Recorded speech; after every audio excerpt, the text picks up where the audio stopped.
കർണനൊരു വാട്ട ഉണ്ടെന്ന് തോന്നുന്നില്ലേ ശങ്കുണ്ണിയെ? സസ്യബുക്കല്ലേ, അതിന്റെ കൂടെ ഉണ്ടാവൂ. ഇതാ തനിക്ക് വിവരം ഇല്ലാന്ന് പറയണേ. വെജിറ്റേറിയൻ ആയതുകൊണ്ടാ ആനക്ക് ഈ ശക്തി. ആ Ramanathan, welcome mister Ramanathan. Thank you. വരൂ വരൂ. ശങ്കുണ്ണിക്ക് അറിയോ, സംസ്കൃതത്തിലും ഫലിതത്തിലും മാത്രമല്ല ഇൻകം ടാക്സിന്റെ നൂലാമാലകളെ കുറിച്ചും അപാര അറിവാ രാമനാഥന്. മില്ലിന് വെച്ച് ടാക്സിന്റെ ചില നിയമവശങ്ങളെ കുറിച്ച് രാമനാഥൻ പരാമർശിക്കുകയുണ്ടായി. ഗ്രേറ്റ്. ഓ, അപ്പോ സർവകാല വല്ലഭൻ തന്നെ. ഓ വിഡ്ഢിത്തം, സർവകലാ വല്ലഭൻ ആയിക്കോട്ടെ. ആ രാമനാഥൻ, ഞാൻ ഇന്നൊരു ഹോളിഡേ മൂഡിലാ. നമുക്ക് കുറച്ച് കവിതയും സംഗീതവും സാഹിത്യവും ഒക്കെ ആയിട്ട് അങ്ങോട്ട് കൂടാം.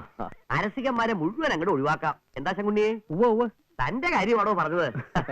ആ രാമനാഥൻ, തന്നെ കുറിച്ച് ഞാൻ കൂടുതലൊന്നും ചോദിച്ചില്ലാലോ. എല്ലാം അറിയണം. വരൂ.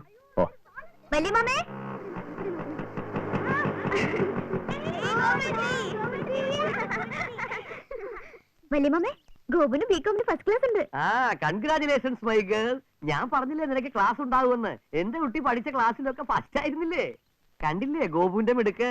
വല്യമാമ ഗോപുവിനെ വല്ലാതെ ലാളിക്കണമെന്നല്ലേ നിങ്ങൾക്കൊക്കെ പരാതി. ഇപ്പൊ അതിന്റെ കാര്യം മനസ്സിലായില്ലേ? എല്ലാരും അവളെ കണ്ട് പഠിക്കുക, അവളെ മാതൃകയാക്ക. പോയി കളിച്ചോളൂ. വല്യമാമേ, വാക്ക് മാറരുത്. പ്രോമിസ് ചെയ്ത മാരുതിക്കാറ് ഓർമ്മയുണ്ട് കുട്ടിയെ.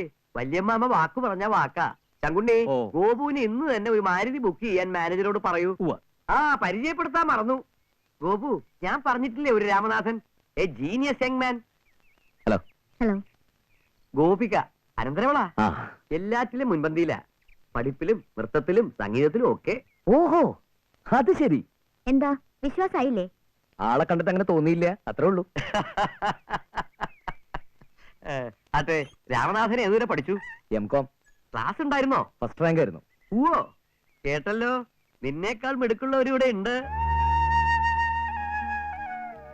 ഗോപുവിന് ഇനി M.Com-ന് അയക്കാം. എന്താ രാമനാഥൻ? ഓ, അഡ്മിഷൻ കിട്ടും തോന്നണില്ല. അതെന്താ? ഓ, ഒരു ഫസ്റ്റ് ക്ലാസ് ഈ തറവാട്ടിലൊരു അത്ഭുതമായിരിക്കാം. അതുകൊണ്ടാണല്ലോ ഒരു മാരുതിക്കാർ സമ്മാനമായിട്ട് കൊടുക്കണത്. പക്ഷെ ഫസ്റ്റ് ക്ലാസ്സിനൊക്കെ ഇപ്പൊ ഒരു മുട്ടുസൂചിയുടെ വില പോലും ഇല്ല. അപ്പോഴിനി വല്ല ടൈപ്പ് റൈറ്റിങ്ങിനോ ഷോർട്ട് ഹാൻഡിനോ അയക്കുക.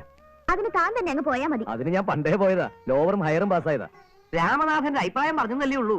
ഇഷ്ടമില്ലച്ചാ വേണ്ട. അപ്പൊ എന്താ രാമനാഥ ഒരു നെക്സ്റ്റ് ചോയ്സ്? ഞാൻ ആലോചിച്ചിട്ട് ഇനി ഒരു കോഴ്സ് ഉണ്ട്. എന്താ? എത്രയും പെട്ടെന്ന് കല്യാണം കഴിപ്പിച്ച് അയക്കുക. ആ ഫലിതം കുട്ടി ഞങ്ങളുടെ ഇഷ്ടമായില്ല തോന്നുന്നു. അല്ല, ഞാൻ എന്തെങ്കിലും അവിവേകം പറഞ്ഞോ? ഏയ് ഒന്നുമില്ല. അച്ഛനും അമ്മയും ഇല്ലാത്ത കുട്ടിയാ. വല്ലാണ്ട് ലാടിച്ചു പോയി. അവള് ജനിച്ചേ പിന്നെ കുടുംബത്തിൽ വച്ചടി കയറ്റാ. പക്ഷെ ഗോപുവിന് 2 വയസ്സുള്ളപ്പോ എന്റെ പെങ്ങള് ശാരദ മരിച്ചുപോയി. ഭാര്യയുടെ മരണത്തിൽ മനം നൊന്ത് അവളുടെ അച്ഛൻ അന്ന് വീട് വിട്ടിറങ്ങിയതാ. 18 വർഷം കഴിഞ്ഞു. ഇപ്പൊ ജീവിച്ചിരിപ്പുണ്ടോ എന്ന് പോലും അറിഞ്ഞുകൂടാ. ഉച്ചയൂണിനുള്ള ബെല്ല. ഊണ് കഴിക്കാനും ബെല്ലോ? അതെ. രാമനാഥൻ അത്ഭുതം തോന്നണുണ്ടാവും. വലിയൊരു കൂട്ടുകുടുംബം അല്ലേ. എന്റെ വല്യമാമ ഏർപ്പെടുത്തിയ ചില ചിട്ടകളാ. ഞാനും അത് അനുവർത്തിച്ചു പോരണു. ആ ഇനിയൊക്കെ ഊണ് കഴിഞ്ഞിട്ടാകാം വരിക.